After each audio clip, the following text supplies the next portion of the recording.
होती है।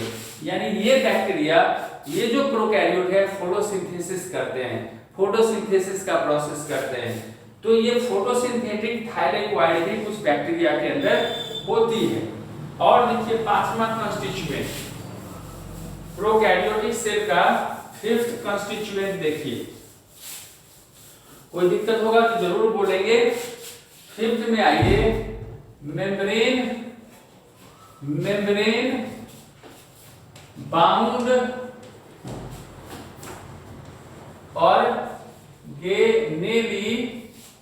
Organelle that is mitochondria, Golgi body, lysosome, endoplasmic reticulum, ये सब ना एब्सेंट होता है, एब्सेंट है। Membrane bounded organelle prokaryotic cell के अंदर एब्सेंट होता है। छठा कंस्टिट्यूएंट देखिए, some organelle like 70S ribosome is present. कुछ प्रोकैरियोट में मेम्ब्रेन बाउंडेड ऑर्गेनेली तो नहीं है, राइबोसोम में 70S राइबोसोम, कुछ प्रोकैरियोटिक सेल के अंदर 70S राइबोसोम मौजूद होती है, बाकी कोई भी ऑर्गेनेली इसके अंदर नहीं है। इसके अलावा आप देखें, इसके अलावा यहां देखिए कि जो ट्रांसक्रिप्शन एंड ट्रांसलेशन जो है, ट्रांसक्रिप्शन का मतलब आरएनए का निर्माण होना, ट्रांसलेशन का मतलब प्रोटीन सिंथेसिस होना। तो ट्रांसक्रिप्शन मतलब आरएनए का निर्माण होना, ट्रांसलेशन का मतलब प्रोटीन सिंथेसिस होना। तो ये ट्रांसक्रिप्शन और ट्रांसलेशन प्रोकैरियोट में अकर इन साइटोप्लाज्म, यानी प्रोकैरियोट के साइटोप्लाज्म में ही ट्रांसक्रिप्शन और ट्रांसलेशन जैसा प्रोसेस हो जाता है। यहां देखिएगा जो डीएनए कंटेंट है प्रोकैरियोटिक सेल में वो कैसा होता है। देखिए डीएनए कंटेंट इन प्रोकैरियोटिक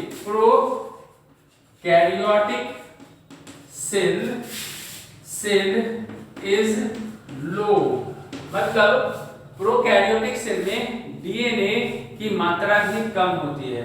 तो हमने ये देखा कि एक प्रोकैरियोटिक सेल के अंदर, एक प्रोकैरियोटिक सेल किन किन चीजों की बना हुआ है, इनके कंस्टिट्यूएंट क्या है, आपने ये देखा।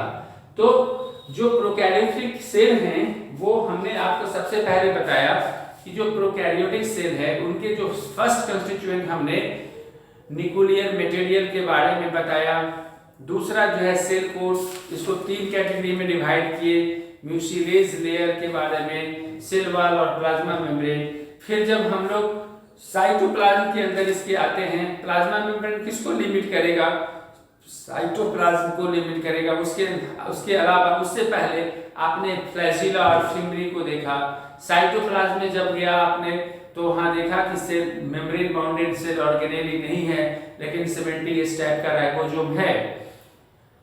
साइटोप्लाज्म में ही फोटोसिंथेटिक पिगमेंट या फोटोसिंथेटिक थायलेकोइड स्कैटर्ड है। और ये कुछ हमने आपको एग्जांपल्स भी दिया है कि ब्लू ग्रीन एल्गी है, पर्पल सल्फर बैक्टीरिया है, ग्रीन सल्फर बैक्टीरिया, उनके अंदर ये पाई जाती है। इसके अलावा हमने आपको ये बताया कि जो ट्रांसक्रिप्शन और ट्रांसलेशन का जो प्रोसेस होती है वो प्रोकैरियोटिक सेल के साइटोप्लाज्म में ही हो जाती है। डीएनए की जेनेटिक मटेरियल जो है डीएनए, इसका मात्रा प्रोकैरियोटिक सेल के साइटोप्लाज्म, प्रोकैरियोटिक सेल में डीएनए का कंटेंट बहुत ही कम होता है। तो आपने ये देखा कि प्रोकैरियोटिक सेल के क्या कॉन्स्टिट्यूएंट है। अभी देखिए हम लोग यूकैरियोटिक सेल में चलेंगे अभी, और हम लोग के बारे में थोड़ा सी डिटेल्स हम आपको बताएंगे। कुछ सेल के बारे में हम आपको जानकारी और देते हैं। जैसे अगर आप यूकैरियोटिक सेल में जाते हैं तो ये सभी चेंज कर, जो यहाँ नहीं है वहाँ है, अगर यहाँ है और उसमें भी है तो कॉम्प्लिकेटेड फॉर्म में है। तो एक चीज आप यहाँ देखिए थोड़ी सी कि हम लोग को सरफेस वॉल्यूम रेशियो आपको हम बताते हैं। एक चीज देखिए, पहले आप क्या समझे, पहले आप ये समझे, एक चीज और समझे, हम लोग यूकैरियोटिक सेल में जाएं उससे पहले हम आपको सरफेस वॉल्यूम रेशियो के बारे में बताना चाहते हैं। सरफेस वॉल्यूम रेशियो के बारे में बताना चाहते हैं। देखिए सेल के अंदर, अब आप अच्छे से जान गए, सपोज है कि ये एक सेल है, ये एक सेल है, सेल के अंदर ये प्लाज्मा मेम्ब्रेन है, प्लाज्मा मेम्ब्रेन है, ये साइटोप्लाज्म है, साइटोप्लाज्म, और इसके अंदर, अगर इसके अंदर एक मेम्ब्रेन, ये न्यूक्लियर मेम्ब्रेन हो जाती है, ये न्यूक्लियोप्लाज्म है, न्यूक्लियोप्लाज्म बन जाती है, और इस होल को, पूरे को क्या कहते हैं, ये जो स्ट्रक्चर है, ये पूरे स्ट्रक्चर को न्यूक्लियस आप बोलते हो। ये क्या है, न्यूक्लियस है। ये सब किसके कॉन्स्टिट्यूएंट हैं, न्यूक्लियस के कॉन्स्टिट्यूएंट हैं। आप ध्यान से देखिए, एक सेल के अंदर साइटोप्लाज्म है, साइटोप्लाज्म है, ये सेल के अंदर साइटोप्लाज्म है और न्यूक्लियस है, न्यूक्लियस के अंदर न्यूक्लियोप्लाज्म। आप ये देख रहे हो कि जो सेल में साइटोप्लाज्म था वही न्यूक्लियस में न्यूक्लियोप्लाज्म बन गया। तो साइटोप्लाज्म और न्यूक्लियोप्लाज्म दोनों को, ये साइटोप्लाज्म ए है और ये बी न्यूक्लियोप्लाज्म है, ये दोनों को मिला दीजिएगा तो प्रोटोप्लाज्म आप कह सकते हो। ए प्लस बी इक्वल टू क्या है, प्रोटोप्लाज्म।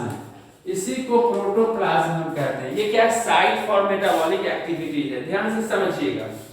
तो आपको ये मालूम है कि सेल के अंदर साइटोप्लाज्म होती है और न्यूक्लियस के अंदर न्यूक्लियोप्लाज्म होती है। तो यहाँ सबसे पहला चीज देखिए,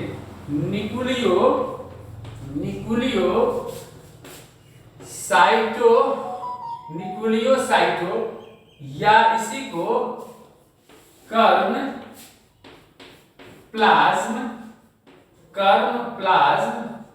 रेशियो determines the control